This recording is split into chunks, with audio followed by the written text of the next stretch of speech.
Now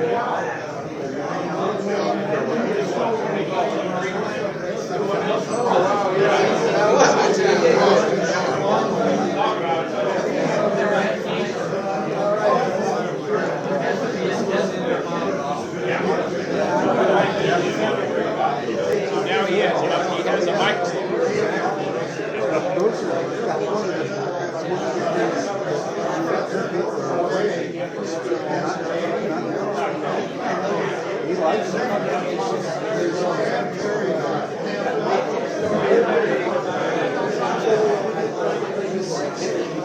This is all free today. We want to thank the coffee cabinet crew for arranging for that for this special day today. But the best gift of all today is we're honoring our buddy Bob Mott, who's one of a kind. So we're looking forward to it. We have a lot planned for today. Hope we get a lot of people involved in this. I was actually going to bring a first-time visitor today. He was coming down here on the freeway, and his wife called him on his phone. He says, "Honey, is this going on? No, still. There's some lunatic driving the wrong way on the freeway." And he said, "Oh, no, honey, there's not one, there's hundreds." So he's at the police station as we speak. He'll try to make it next week if he can. And how many years in the Rams? 30 some odd? We'll find out. And thank you for all your, and you know, it's being the program chair.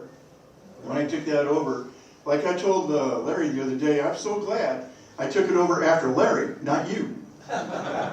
Because you're like the John Wooden of the Rams. I mean, whoever the coach was that had to fall behind John Wooden, I don't care if he was the best or not, he was not John Wooden. And so Larry was. So I'm taking over after Larry, because you're a legend in your own time. Here you go, Big Man. Thank you, Craig. Thank you. Okay, I have this proclamation that I'm going to read. Proclamation of Bob Mott Day. Whereas, and you can see it, oh, it's not up there, but it was earlier. It's kind of an eye test as well. So I went to the eye doc a couple days ago, and so reading the proclamation. Whereas he is an esteemed SLO, retired active men Rams member. Whereas he has been a Ram for 31 years. Whereas he was the third Big Bean. Whereas he has served as Little Ram. Whereas he has served as the fifth Big Ram. Whereas he served as chairman of day trips and outings for 10 years. Whereas he was the Ram program chairman for 15 years. So Craig, you only have, what, about 14 and a half years now to go to break that record? Whereas he was chairman of town and history walks and active hikes for 25 years. Whereas other Rams many years younger have trouble keeping up with him on hikes. Whereas he served as the Ram representative to the state board. Whereas he has been the speaker at 15 Ram lunches and or coffee cabinets. Whereas he was a recipient of the Paul Tuttle Meritorious Service Award in 2004 and 2019. Whereas he has served as the de facto Ram historian for many years. Whereas he will be 94 years old in 2 days. Now, therefore, based upon the above and much more, the 2024 Big Ram, me, Larry Price, by the power bestowed upon me by the Ram Executive Committee and Ram members, hereby declares today, August 22nd, 2024, as Bob Mott Day.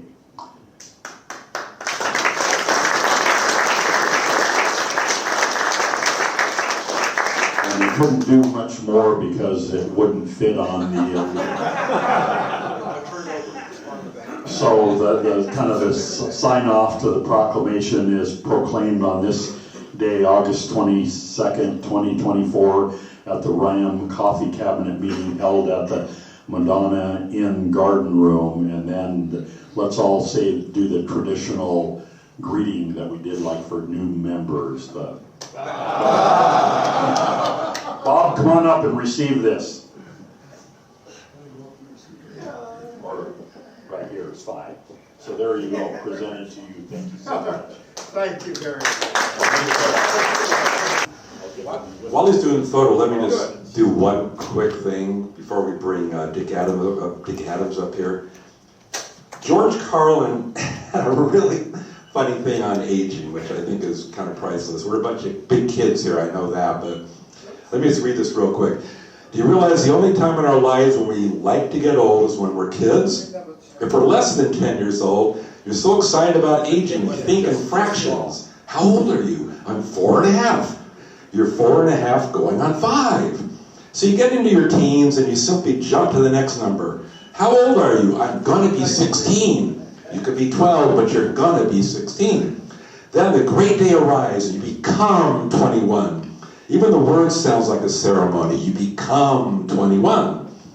Then you turn 30. What happened there? Makes it sound like bad milk. He turned. We had to throw him out. What's wrong? What changed? You become 21. You turn 30. You're pushing 40. You reach 50. Then you make it to 60. By then you build up so much speed that you hit 70. After that, it's a day-by-day thing. You hit Wednesday. Then you get into your 80s. You hit lunch. You hit 4:30, and it doesn't end there. Into the 90s, you start going backwards. I was just 92. Then a strange thing happens. If you make it to over 100, you become a kid again. I'm 100.5. So I thought this was a pretty funny thing. Anyway, Dick has a few things to say, I think.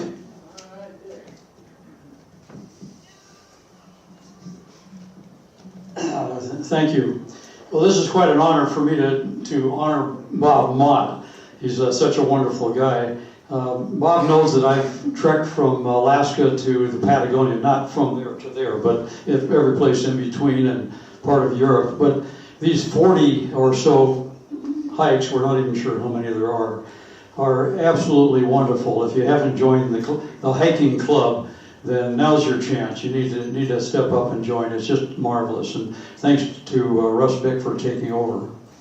But the fun part of the hikes is when Bob drives up in his Toyota and he backs up into a parking spot and pops the trunk open, and you look down inside there and there's everything related to hiking in there. There's the sheet of paper that shows the map, and he'll stand there and show where we're going to be going on the map. It's all been highlighted and everybody gets a copy.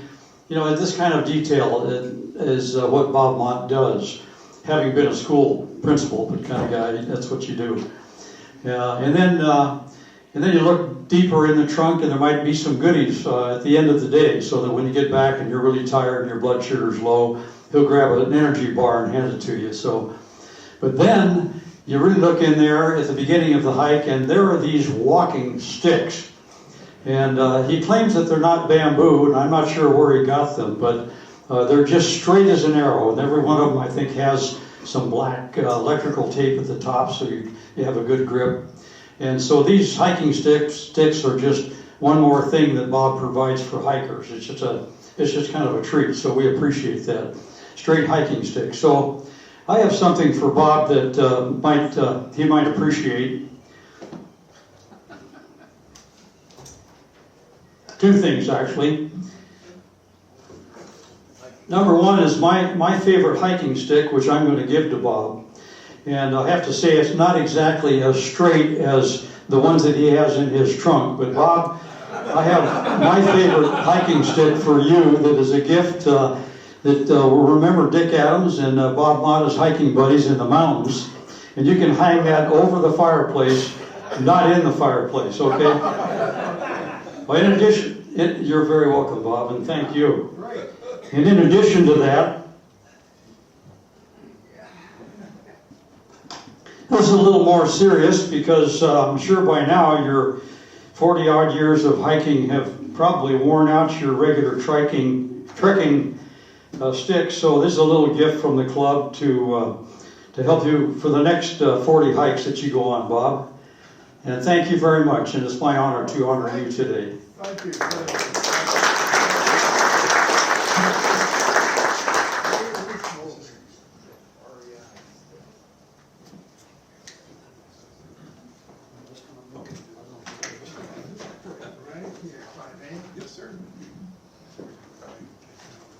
Alrighty, we're gonna have Russ Bick come up. He's gonna read a poem that was selected by Brad Parkinson, who unfortunately can't be here today. No. Take the scenic route. Okay with this mic?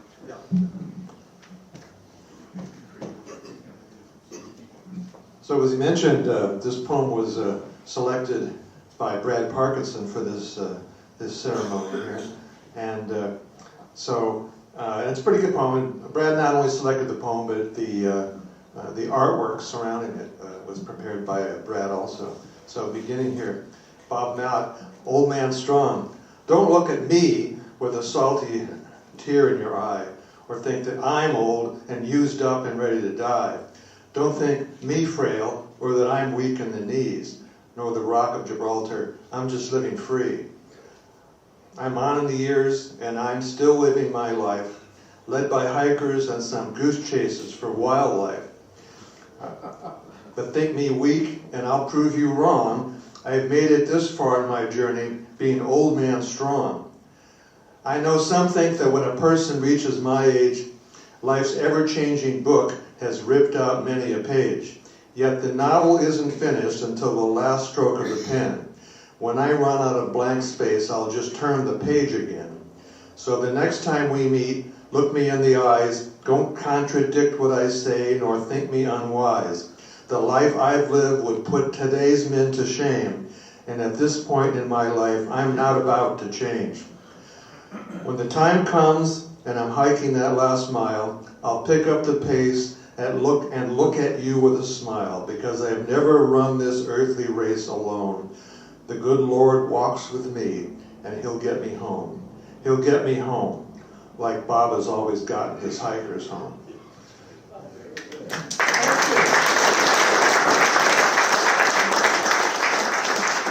And this is actually quite true, because we got two guys in here that, Bob's one, and I think Marv Daniels is another. Marv Daniels, he doesn't look young, but every once in a while we get some young man, running past us without his shirt on, and Marv just takes off after him, running up the trail. And if our group, when Bob was leading, if we started to slow down too much, he'd pick up the pace, and this could be the end of the hike, So he really is a bottomless pit of energy. So I wanted to. I've got this video that I took several years ago, and Bob has never seen this, and this is the first time it will be ever shown in public. And this is about. Was taken on a hike. I'm going to show you where it is, but I'll tell you about it first. This was on Reservoir Canyon Trail, which is east of Cuesta Grade, and took us up to the place where the Francis Hastings was his real name, but everybody knew him as the Goat Man, and this guy was a hermit. And so we get to this point on the trail, I'll point it out to here, and you get Bob talking about the life of this Goat Man hermit up there. And, viewer discretion is advised. So, just to show you where this is again here.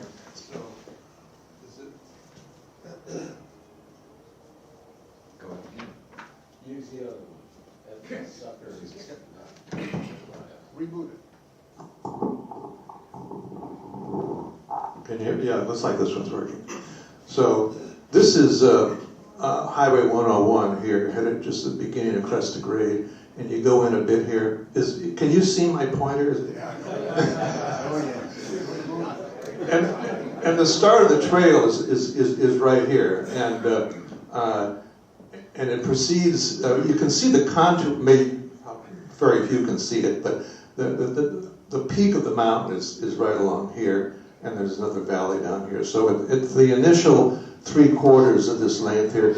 We're walking basically along the bottom in a valley, and there are waterfalls and streams to cross. It's really very, very beautiful.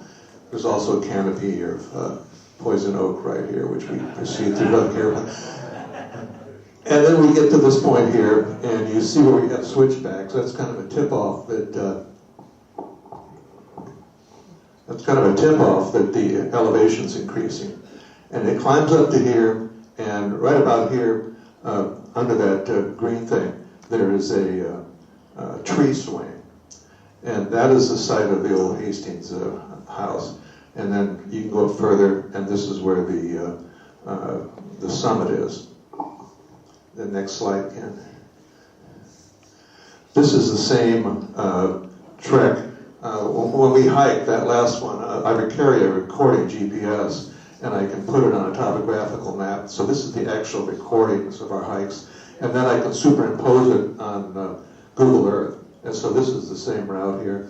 This is where the Hastings Ranch was, and this is the peak here of the mountain. Bob has been doing.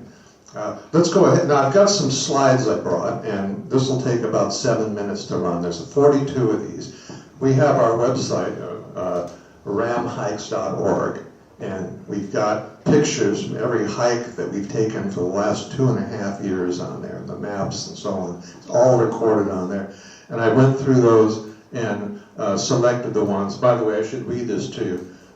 Since it's a tough trail, but we'll get through it as long as Bob remembered to bring the map. And the guy in the back is carrying a mop, and we've lost our mic again. So each one of these will play.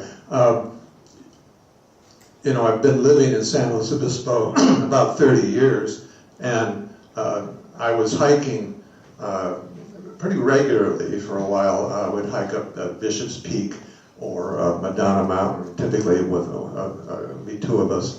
And then Brad Parkinson invited me to hike with him, and then from that I got into hiking with Bob and the Rams, and it was a huge change because I discovered there were more than 2 hikes in San Luis Obispo.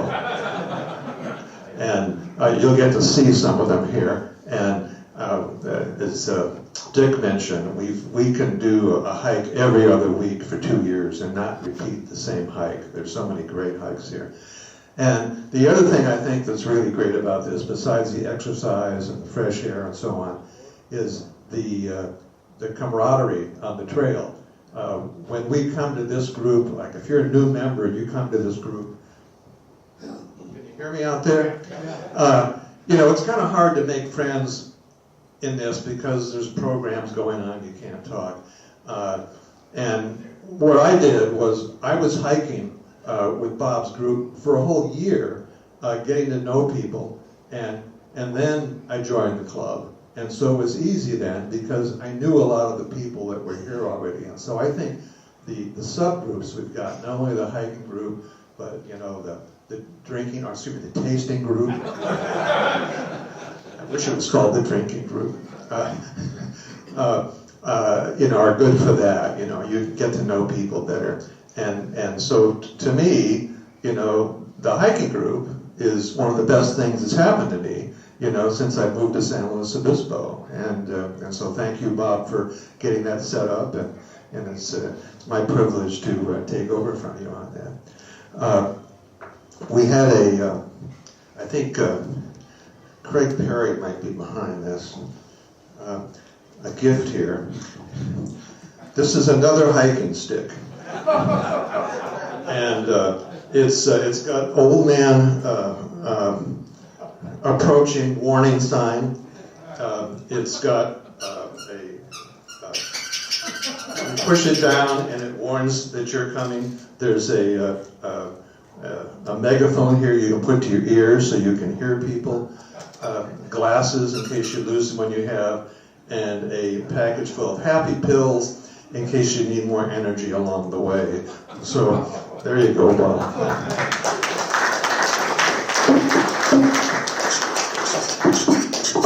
We'll let these slides run for a while. Now, I asked if I could say a few words, and you all know me. A few words means quite a few words. First of all, as most of you know, at least the old timers know, I don't deserve any of this, but I appreciate what you're doing, and thank you very much for it. And I expected to see maybe 5 or 6 people here when they found out it was Bob Mott Day. So it's a real surprise to see you all here. Thank you. The last time I had the mic, I was urging you to get your biography in so we could get to know each other a little better. Now, maybe they were already in, I'm not sure, but Dave Harris has reorganized the website again. I looked at it this morning, and there are 44 biographies, and that does not include the ones that are in the newspaper, for 2023 alone. So thank you very much. Lark, I didn't see yours yet.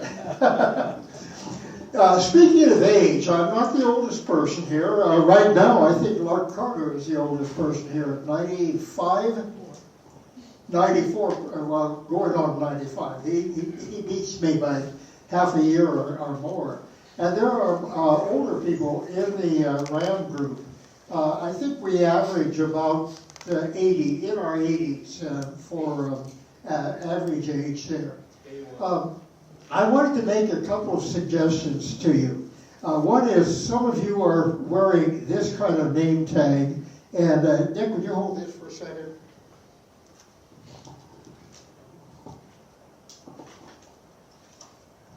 When you're meeting somebody, they can't look you in the eye. They have to look down at your navel to see who you are. And when you're sitting at the table, and with many cases, it disappears. So I want to make a suggestion to you, because so that we get to know each other. Just take this and about in here, make a loop through it. And that was kind of sloppy. And now it's up here. Now it's up here at chest level. So if you have something that's hanging down below the table or so on, make a loop through it so we get to know each other a little better. Take a look at the biographies that are on the website. I think there are some fantastic stories here. I did give Craig Perry one biography from 2022 and suggested that the program committee take a look at it. But many of you have got fantastic careers, and it's well worth, we would like to hear you, have you get up here and talk about some phase of it. And my last comment is this: no matter what I tried my hand on in Rams, my successor has been head and shoulder above me. Russ has taken the hiking group, and for one thing, he hasn't got us lost like I frequently got in the group lost. But he's done some marvelous things with it, and plus the website that he's created for it. Craig on the programs has done the same kind of thing there. So thank you, but as I said before, I don't deserve it. My successors have just outshined me tremendously. You want to sign this? And I didn't catch your name, the new person who was inducted, but I hope you're going to a program after this, because our coffee cabinet founder, Don Morris, used to have a big pair of scissors here, and if somebody came with a necktie, he'd cut it right off. So, this is a no tie, no frills group. Thank you very much, gang. Thank you.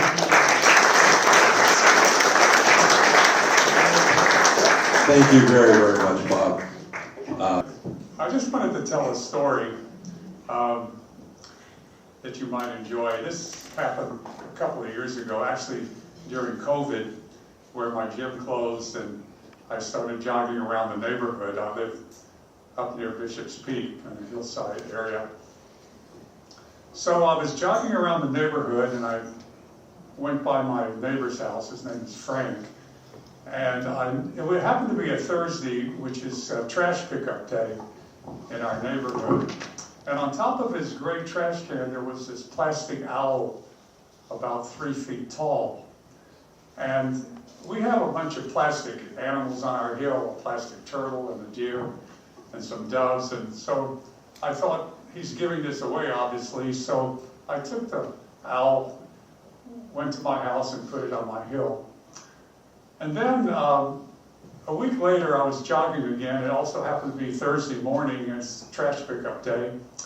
And I saw another plastic owl on top of his trash can. So I said to myself, well, he must have a bunch of these he's throwing out. So I took the second owl, took it home, put it on my hill.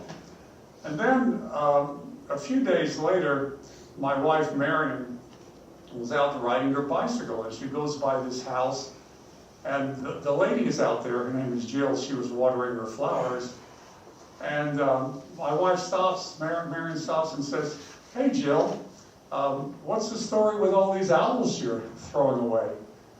And Jill said, "Well, it's a very sad story. Some schmuck has been stealing them."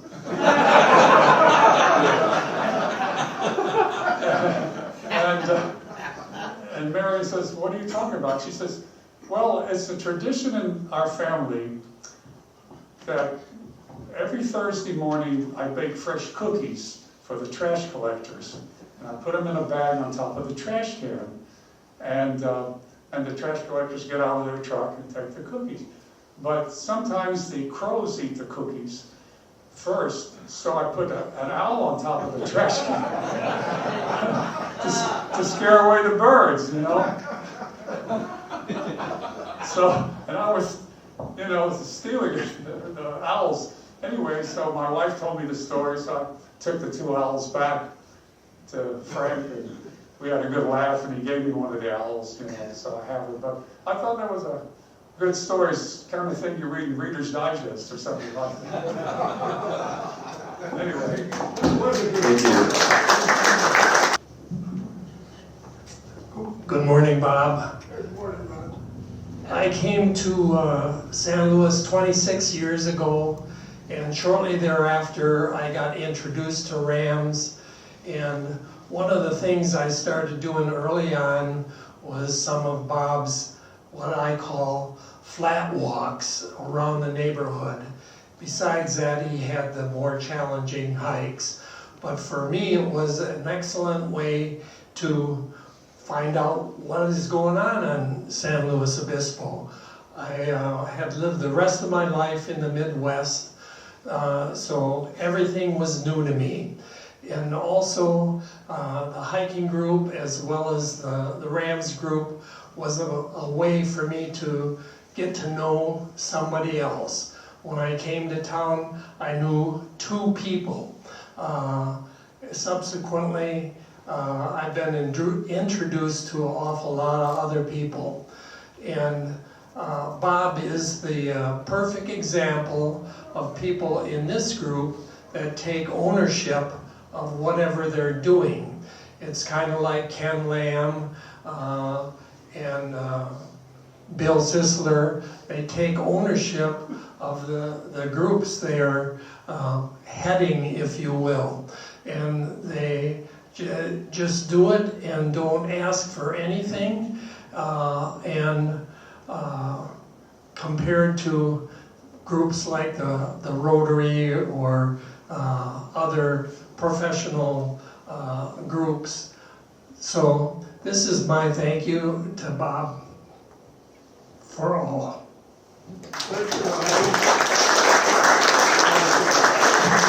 Thank you, Roger. Anybody else want to say a word, or we've all spoke our piece? Oh, one more guy. Okay, great. You got time? How much time have we got? minutes. 2 minutes. Well, congratulations, Bob. What I wanted to say is maybe John Knox mentioned it, but his participation in the program committee, when the Rams started, Don Morris was the big bean, and he took on the responsibility for programs.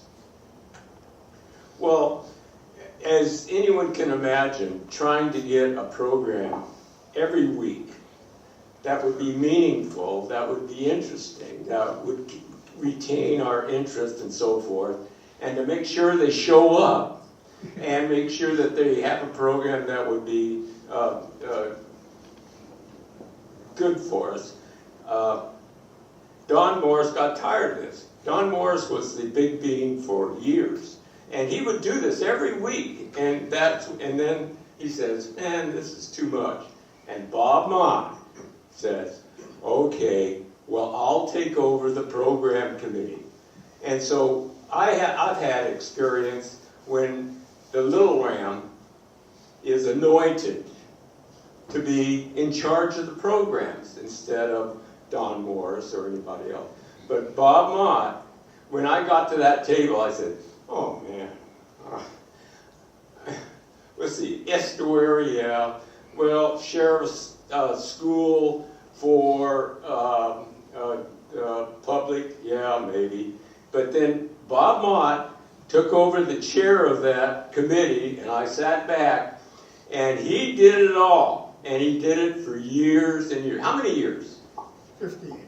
15 years. That's not only programs for the coffee cabinet, but it's for the lunches as well. And he keeps track of that. And now he's turned it over to John Knox, and the little ram has to do it. And I'm sure, I was just standing here, I just know it's a lot of work. And I just wanted to thank and recognize him for those 15 years. And congratulations, Bob.